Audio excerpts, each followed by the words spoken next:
വയനാട് ദുരിതമനുഭവിക്കുന്ന ഒരുപാട് ആളുകളുണ്ട്. അവർക്കെല്ലാം എല്ലാവിധത്തിലുള്ള സഹായവും കേരളത്തിൽ അങ്ങോളം ഇങ്ങോളം എല്ലാ ഭാഗത്തു നിന്നും എത്തിക്കുന്നുണ്ട്. പക്ഷേ അവരിൽ ഒന്ന് വ്യത്യസ്തമായി കുട്ടികൾക്ക് വേണ്ടി ഒരു സമ്മാനം അല്ലെങ്കിൽ കുട്ടികൾക്ക് കളിപ്പാട്ടങ്ങൾ, അവർക്ക് വേണ്ട ആഹാര സാധനങ്ങൾ അങ്ങനെ കൊടുക്കുന്ന ഒരു കൂട്ടായ്മ ഉള്ള ഒരു വണ്ടി ഇന്ന് കൊച്ചിയിൽ നിന്നും പുറപ്പെടും. അല്പസമയത്തിനുള്ളിൽ തന്നെ പുറപ്പെടും. ഇത് സോഷ്യൽ മീഡിയ കൈകാര്യം ചെയ്യുന്ന അഡ്മിന്മാരുടെ ഒരു കൂട്ടായ്മയാണ് ഇത്തരത്തിൽ കുട്ടികൾക്ക് വേണ്ടിയിട്ടുള്ള കളിപ്പാട്ടം മാത്രമല്ല, അവർക്ക് ആഹാര സാധനം സെർലാക്കും ഒപ്പം തന്നെ സോപ്പ് അങ്ങനെയുള്ള കുഞ്ഞുങ്ങൾക്ക് ആവശ്യമായിട്ടുള്ള സാധനങ്ങളുമായി ഒരു സംഘം ഇന്ന് കൊച്ചിയിൽ നിന്നും പുറപ്പെടുകയാണ്. നമ്മളിപ്പോൾ കലൂരാണ് അതിൻ്റെ ഫ്ലാഗ് ഓഫ് കർമ്മം നിർവഹിച്ചിരിക്കുന്നത്. എന്തായാലും നടി തസ്നിഖാനും ഒപ്പം സോഹനും ചേർന്നാണ് ഇതിൻ്റെ ഒരു ഔദ്യോഗികമായിട്ടുള്ള ഫ്ലാഗ് ഓഫ് കർമ്മം നിർവഹിച്ചിരിക്കുന്നത്. നമുക്ക് അവരോട് തന്നെ ഇത് ചോദിക്കാം, ഇതിൻ്റെ കൂടുതൽ വിശേഷങ്ങൾ. നമുക്കറിയാം വയനാട് വലിയൊരു ദുരന്തത്തിലാണ്, പക്ഷേ നമ്മളെല്ലാവരും ഒറ്റക്കെട്ടായി തന്നെ അവർക്കൊപ്പം തന്നെ നിൽക്കുന്നുണ്ട്. ഈ ഒരു കുട്ടികളെ അവർക്ക് വേണ്ടിയിട്ടുള്ള കളിപ്പാട്ടങ്ങൾ എത്തിക്കുക എന്നുള്ളൊരു ദൗത്യം അത് വളരെ വലുതാണ്. എങ്ങനെ പങ്കുവെക്കുന്നു ആ ഒരു സന്തോഷം? സന്തോഷം പറഞ്ഞാൽ തീരാത്ത സന്തോഷമാണ്. ഇങ്ങനെയൊക്കെ ചെയ്യാന്ന് പറയുന്നത് തന്നെ ജീവിതത്തിൽ കിട്ടുന്ന ഒരു വലിയ ഭാഗ്യമാണ്. കാരണം നമ്മളെ കൊണ്ട് പറ്റുന്നുണ്ടല്ലോ ഇങ്ങനെയൊക്കെ നമുക്ക് ഇവരുടെ കൂടെ ഒരു ഭാഗമാവാൻ. കാരണം ഞങ്ങളെ കൂടുതൽ കഷ്ടപ്പെട്ടിട്ടില്ല, പക്ഷെ ഞങ്ങൾ ഇവരെ കൂടെ സപ്പോർട്ട് ചെയ്യുന്നുണ്ട്. നമുക്ക് സപ്പോർട്ട് ചെയ്യാനേ പറ്റുള്ളൂ. കാരണം ഇത് ട്രിവാൻഡ്രം മുതൽ കൊല്ലം തൊട്ട് ഇവർ കളക്ട് ചെയ്തിട്ട് ഇവർ അത്രയും കഷ്ടപ്പെട്ട് ഇവിടെ എത്തിക്കുന്നു. അപ്പം അതിന് നമ്മളും കൂടിയും സപ്പോർട്ട് ചെയ്തിട്ട് പ്രാർത്ഥനയോടും സപ്പോർട്ടും കൂടി നമ്മളത് അയക്കുന്നു എന്നൊക്കെ പറയുന്ന വലിയൊരു കാര്യം തന്നെയാണ്. ശരിക്കും ഇവർക്കാണ് അതിൻ്റെ എല്ലാം ദൈവത്തിൻ്റെ ഒരുപാട് അനുഗ്രഹം ഇവർക്കാണ് കിട്ടേണ്ടത്. അപ്പം ഇവർ തന്നെ പറയും അത് ഡീറ്റെയിൽസ് ആയിട്ട്. ഇത് ഇങ്ങനെ ഒരു ഉദ്യമത്തിലേക്ക് ഇതിനു മുൻപ് നിങ്ങൾ പ്രളയ സമയത്തൊക്കെ ഒരുപാട് സഹായങ്ങൾ ചെയ്തിട്ടുണ്ട്. എന്താണ് ഇപ്പോൾ കുട്ടികൾക്ക് സഹായിക്കുക, അല്ലെങ്കിൽ കുട്ടികൾക്ക് വേണ്ടിയിട്ടുള്ള ഒരു സഹായം എന്നുള്ളൊരു ഐഡിയയിലേക്ക് വന്നത് എപ്പോഴാണ്? അങ്ങനെ ഐഡിയ ആയിട്ട് വന്നതല്ല, നമ്മുടെ ടീം അവിടെ ജോലിയുടെ ഭാഗമായിട്ട് നമ്മുടെ കൂട്ടത്തിലുള്ള പല ഓൺലൈൻ മീഡിയാസ് വർക്ക് ചെയ്യുന്ന ആൾക്കാർ അവിടെ എത്തിപ്പെട്ടു. അപ്പോൾ അവർ അവിടെ കണ്ട അനുഭവം വെച്ചിട്ട് അവിടെ കുഞ്ഞുങ്ങൾക്കുള്ള സാധനമാണ് എത്തുന്നില്ല എന്നൊരു ആദ്യമേ ഒരു ഇത് വന്നിരുന്നു.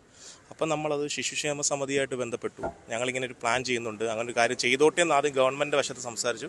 ഗവൺമെൻറ് നല്ല സപ്പോർട്ട് നമുക്ക് തന്നു, ചെയ്തോളാൻ പറഞ്ഞു. പിന്നെ അതുപോലെ നമ്മൾ സിദ്ദിഖ് MLA നല്ല സപ്പോർട്ട് നമുക്ക് അവിടെ തന്നിട്ടുണ്ട്. അപ്പോൾ അദ്ദേഹമായിട്ട് നമ്മൾ കണക്ട് ചെയ്തിട്ട് ഞങ്ങളിത് ആദ്യം ഈ 117 പേരടങ്ങിയ ഗ്രൂപ്പിൽ ഇത് ആശയം മുന്നോട്ട് വെച്ചപ്പോൾ എല്ലാവരും നല്ല സപ്പോർട്ട് നമുക്ക് മുന്നോട്ട് വെച്ചു. പക്ഷേ ഞങ്ങളൊരു നെക്സോൺ കാറിൽ കൊണ്ടുപോകുന്ന രീതിയിൽ കളക്ട് ചെയ്യാമെന്ന് പറഞ്ഞിട്ടാണ് ഞങ്ങൾ മുന്നോട്ട് ഇറങ്ങി തിരിച്ചത്. അന്നേരം ഞങ്ങളുടെ കൂട്ടത്തിലുള്ളവരിൽ നിന്നും കളക്ട് ചെയ്തിട്ട് മുന്നോട്ട്. പക്ഷേ ഞങ്ങളുടെ കൂട്ടത്തിലുള്ള പലരും ഇത് കൂട്ടത്തിൽ പല ആൾക്കാർ സെലിബ്രിറ്റീസ് പേജുകൾ ഹാൻഡിൽ ചെയ്യുന്നുണ്ട്, അവിടെയൊക്കെ ഷെയർ ചെയ്തു. അങ്ങനെ ഞങ്ങൾക്ക് ട്രിവാൻഡ്രം ബേസ് ടെക്കീസിൻ്റെ ഭാഗത്തു നല്ല ഒരു സപ്പോർട്ട് നമുക്ക് കിട്ടിയിട്ടുണ്ട്. അതുകൂടാതെ പിന്നീട് ഞങ്ങൾ മെറ്റയുടെ ഭാഗത്തുനിന്ന് നമുക്ക് നല്ല ഒരു സപ്പോർട്ട് കിട്ടി. ജിനിച്ചേട്ടൻ അങ്ങനെയുള്ള കുറേ ആൾക്കാർ നമുക്ക് നല്ല രീതിയിൽ സപ്പോർട്ട് ചെയ്തു. അപ്പോഴത്തേക്ക് ഇതൊരു വലിയ രീതിയിലേക്ക് നമുക്കൊരു മാറ്റാൻ കഴിഞ്ഞു. അപ്പം ഞങ്ങൾ ഇത് തുടർന്ന് ഇപ്പം കൊല്ലത്തുനിന്ന് കളക്ട് ചെയ്ത് നമ്മളിപ്പോൾ എറണാകുളത്ത് എത്തിയിട്ടുണ്ട്. ഇന്ന് വണ്ടി ഇന്ന് വൈകുന്നേരം ഇത് തൃശ്ശൂരെത്തും. നാളെ ഇത് വയനാട്ടിൽ കുഞ്ഞുങ്ങൾക്ക് ഡയറക്റ്റ് എത്തിക്കുക, ഗവൺമെൻറ്റിൻ്റെ ഭാഗത്തു നിന്നുള്ള സപ്പോർട്ടിൽ നമുക്ക് ഡയറക്റ്റ് എത്തിക്കുക എന്നുള്ള ഒരു ഉദ്ദേശത്തിലാണ് നമ്മളിത് ഇറങ്ങിത്തിരിച്ചത്. ഇവർ പറഞ്ഞതുപോലെ തന്നെ ഇത്തരത്തിൽ കുഞ്ഞു കുട്ടികൾക്ക് വേണ്ടിയിട്ടുള്ള സാധനങ്ങൾ അതെത്തിക്കുക അത് വലിയൊരു കാര്യം തന്നെയാണ്. ചേട്ടാ, ഇതിനു മുൻപും നമ്മൾ പ്രളയത്തെ അതിജീവിച്ചവരാണ്. മലയാളികളെല്ലാം ഒറ്റക്കെട്ടായി നിന്നവരാണ്. നമ്മൾ ഏതൊരു പ്രതിസന്ധികളെയും അതിജീവിക്കുമെന്ന് തെളിയിച്ചിട്ടുള്ളവരാണ്. വയനാട് അത് തന്നെയാണ് കാണുന്നത്.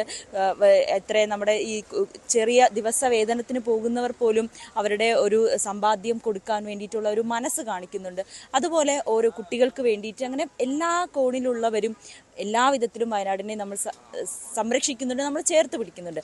ഈ ഒരു സംരംഭത്തിന്റെ ഭാഗമായതിൽ ചേട്ടൻ എത്രത്തോളം സന്തോഷമാണ്? അല്ല, നമുക്കെല്ലാവർക്കും അറിയാം, ലോകത്തുള്ള മുഴുവൻ മനുഷ്യസ്നേഹികളും വയനാടെന്ന ദുരന്ത ഭൂമിയിലേക്ക് അവരാൽ കഴിയുന്ന സഹായം എത്തിക്കുകയാണ്. ഈ വലിയ ദുരന്തത്തിൻ്റെ മാനസിക ആഘാതത്തിലായിരിക്കും അവിടുത്തെ കുട്ടികൾ.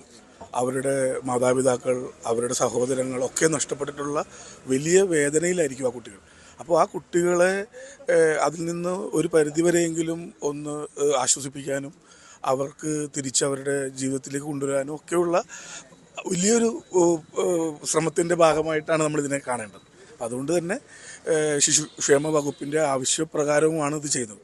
അപ്പോൾ നമുക്കറിയാം, വെറുതെ വസ്ത്രങ്ങൾ കളക്ട് ചെയ്യുന്നു അല്ലെങ്കിൽ അവിടെ എന്താണ് വേണ്ടതെന്ന് തിരിച്ചറിയാതെ അത്തരത്തിലുള്ളൊരു പ്രവർത്തനമല്ല ഇത് തികച്ചും അവിടുത്തെ ആവശ്യം മനസ്സിലാക്കിയിട്ടുള്ള ഒരു പ്രവർത്തനമാണ്. മഹത്തായ ഒരു പ്രവർത്തനമാണ്. അതിൻ്റെ ഭാഗമാവാൻ സാധിച്ചതിലുള്ള സന്തോഷവും അഭിമാനവും അറിയിക്കും. എന്തായാലും എല്ലാവരും തങ്ങളാൽ കഴിയുന്ന സഹായം വയനാട്ടിനായി എത്തിച്ചുകൊണ്ടിരിക്കുകയാണ്. അതിന്റെ ഭാഗമായി തന്നെയാണ് ഈ കൊച്ചിയിൽ നിന്നും ഈ വാഹനം കുഞ്ഞു കുട്ടികൾക്ക് കളിപ്പാട്ടവുമായും അവർക്ക് മറ്റ് ആഹാര സാധനങ്ങളൊക്കെ ആയിട്ട് വയനാട്ടിലേക്ക് പുറപ്പെടുന്നത്. എന്നാലും ഇതുപോലെ ഒരുപാട് സംരംഭങ്ങൾ അല്ലെ ഒരുപാട് സഹായങ്ങൾ വയനാടിനാൽ പല കോണുകളിൽ നിന്നും എത്തിക്കൊണ്ടിരിക്കുകയാണ്. ക്യാമറാമാൻ ശ്യാംലാലിനോടൊപ്പം നവമി ദിനേശ്, ന്യൂസ് 18 കൊച്ചി.